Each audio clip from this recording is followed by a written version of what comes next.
Hello, I'm Tom Wilkinson, and welcome to the Thinking in English podcast, a podcast aimed at intermediate to advanced level English learners.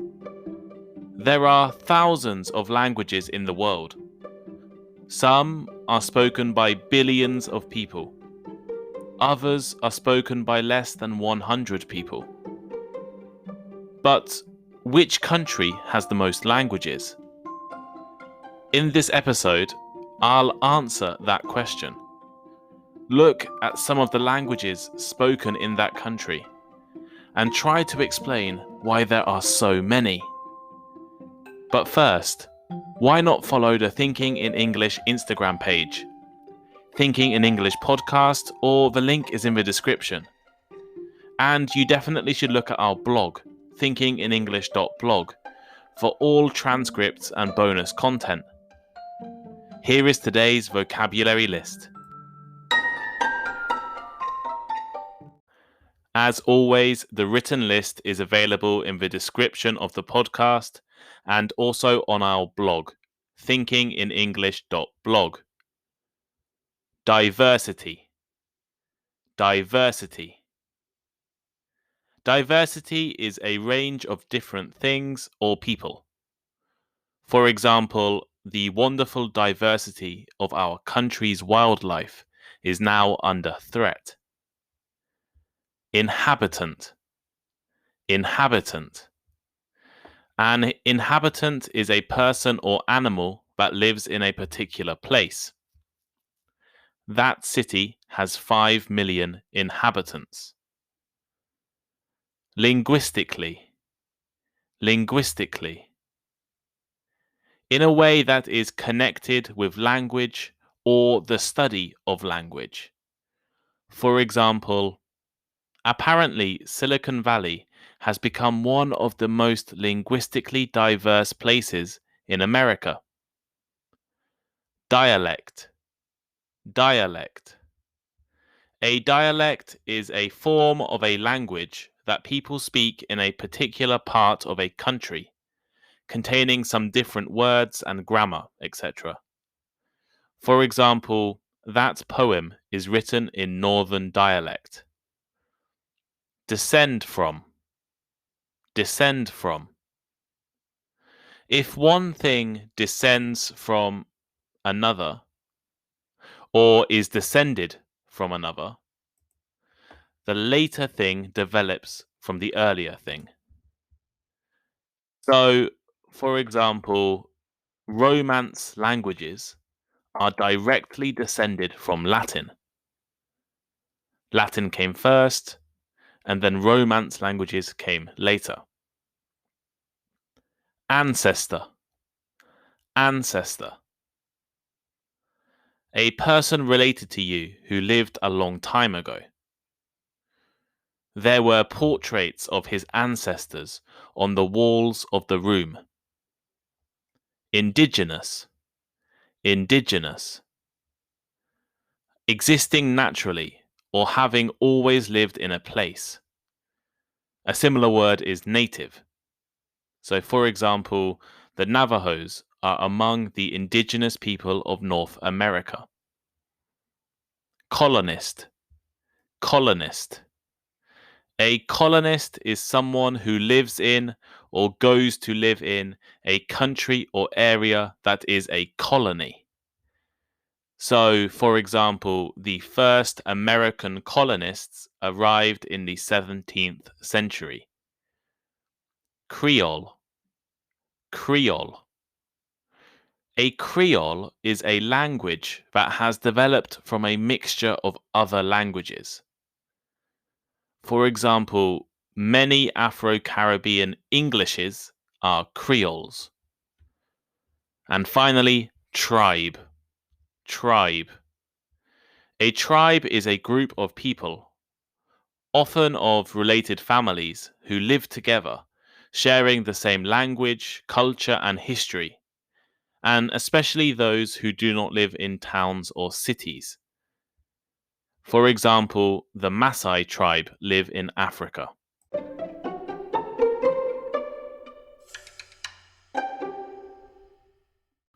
Language is the main way we communicate with each other. It's not the only way, of course. We also use body language, facial expressions, and other sounds. However, language is our main method of communication. Without language, we would have no stories, no history, no culture, no science. Without language, we would be no different from other animals. Even though almost every human can speak a language, we definitely don't speak the same languages. That's why you're listening to this podcast, right? To learn another language. There are so many languages spoken in the world. According to Ethnologue, there are 7,117 languages spoken right now. There are even more languages that have existed in the past and others that will exist in the future. Furthermore, that figure does not include the dialects and regional accents across the world. Although there are over 7,000 languages, only 23 languages are spoken by 50% of the world.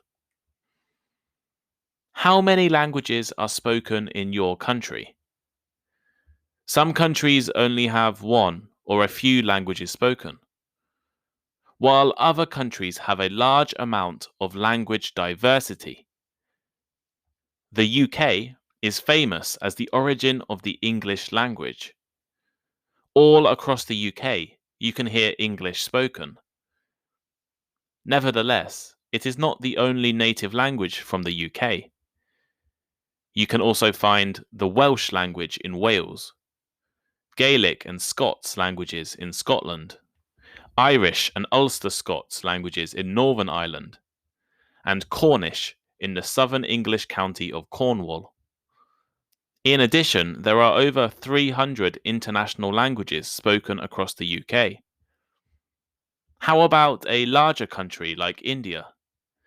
With around 1.3 billion inhabitants of India, a long-running history, and a massive size, India naturally has a lot of diverse languages.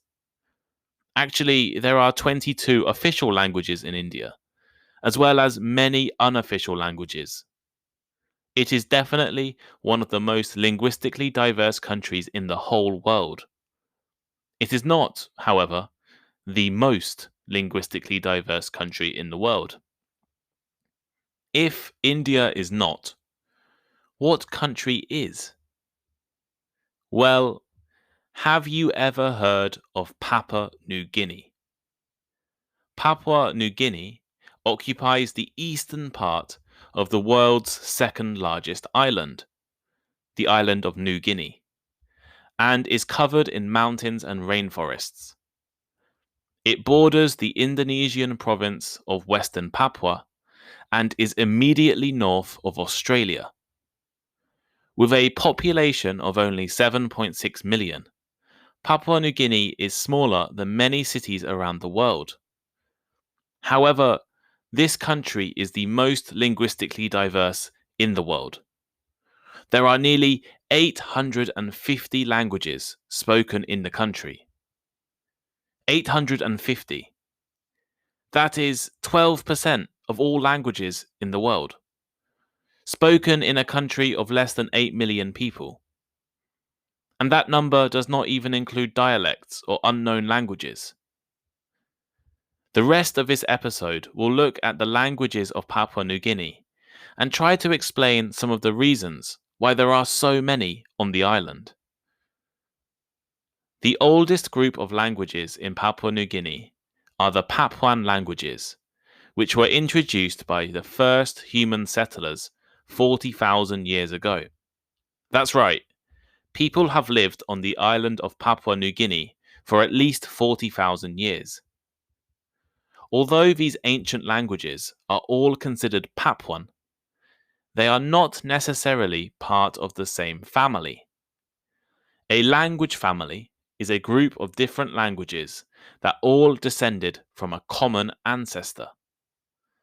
As an English speaker, My language falls under the Indo-European language family, which includes most of the languages of Europe, as well as Iran and northern India.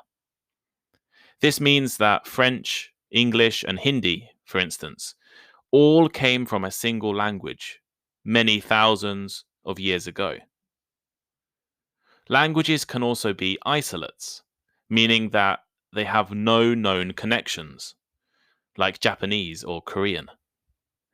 Basically, most of the languages of Europe are related. However, the languages of Papua New Guinea are not all part of the same family. In fact, there are at least 42 different language families that form the Papuan languages. I'll say that again. There is one language family spread across Europe, including everything from German to English to Italian. There are 42 on the island of Papua New Guinea. This means that two groups of people living only a few kilometers from each other could speak languages as diverse as Japanese and Italian. Two groups of people living only a few kilometers from each other could speak languages with no common vocabulary and no common grammar. In addition, there are also newer languages spoken on the island. There are a number of Austronesian languages spoken in the country.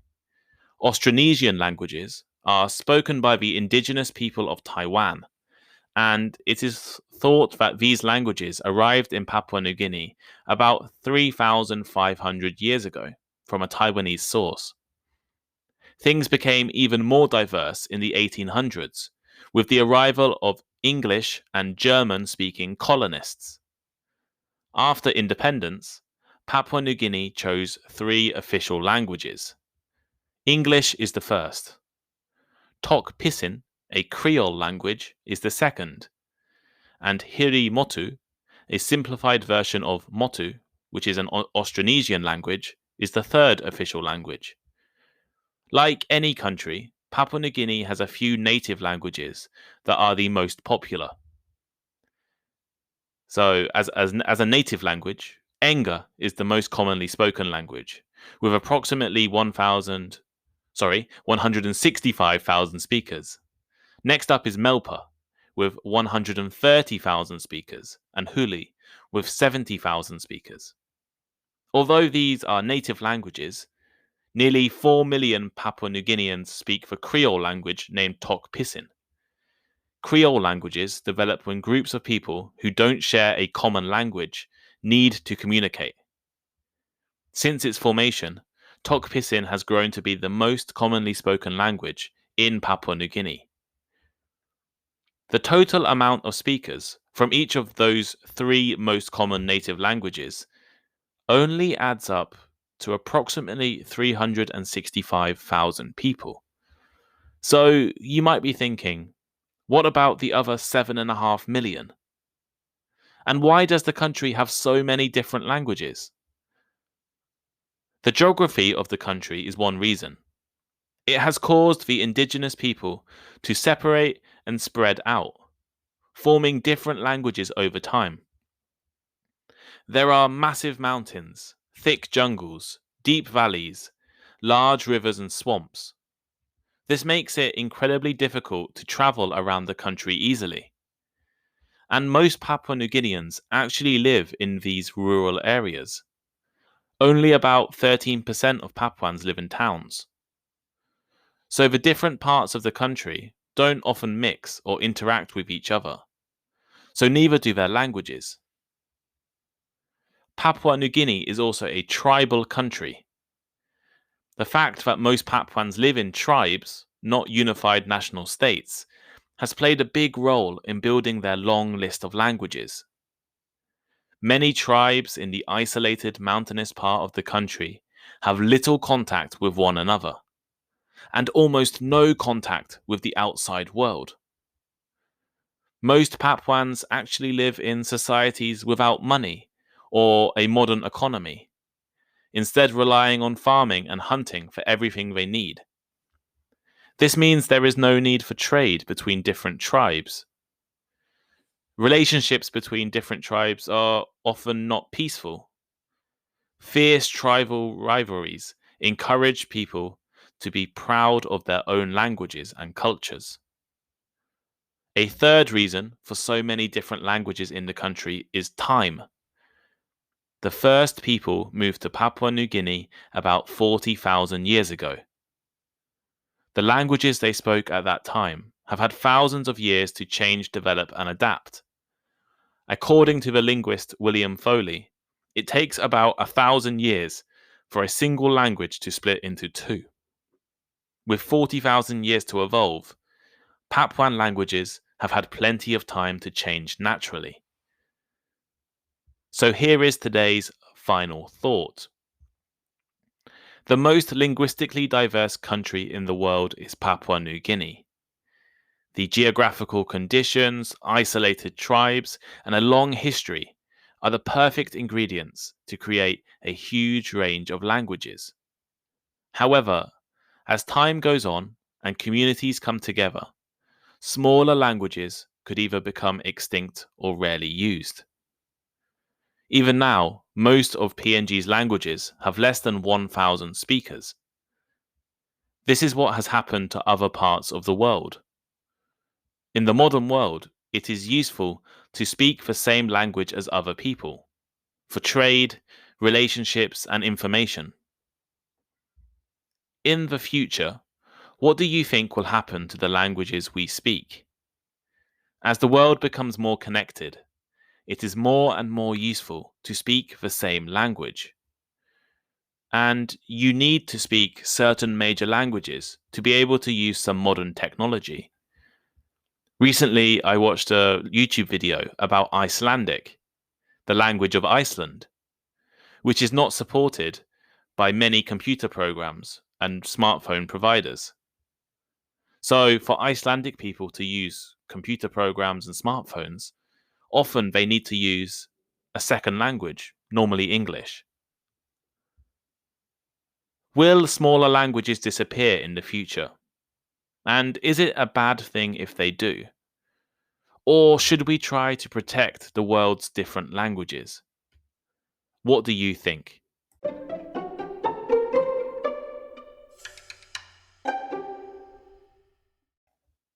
Here are today's comprehension questions.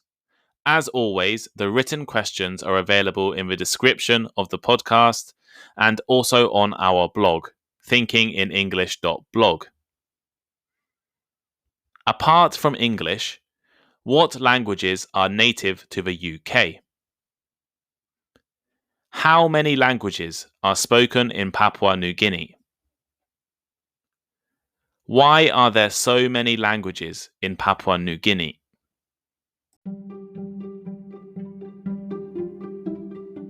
Thank you for listening to today's episode of Thinking in English. Please share with your friends, check out our social media links in the description, and send us a message. We really appreciate all of your feedback. And if you have any ideas for topics or future podcast guests or any other learning format, please let us know. And please leave me a rating. We're now on Instagram. I'm sure you've already seen it, but go there, check it out. Lots of good content about vocabulary, pronunciation, and grammar. And Instagram is a great way to contact me. It's Thinking in English Podcast on Instagram, or the link is in the description. Also, all of the transcripts of the podcast are now available on the Thinking in English blog. Vocabulary list, comprehension questions, and all of the articles are there for you to read. That link is also in the description, so please check it out too. Thank you, and see you next time.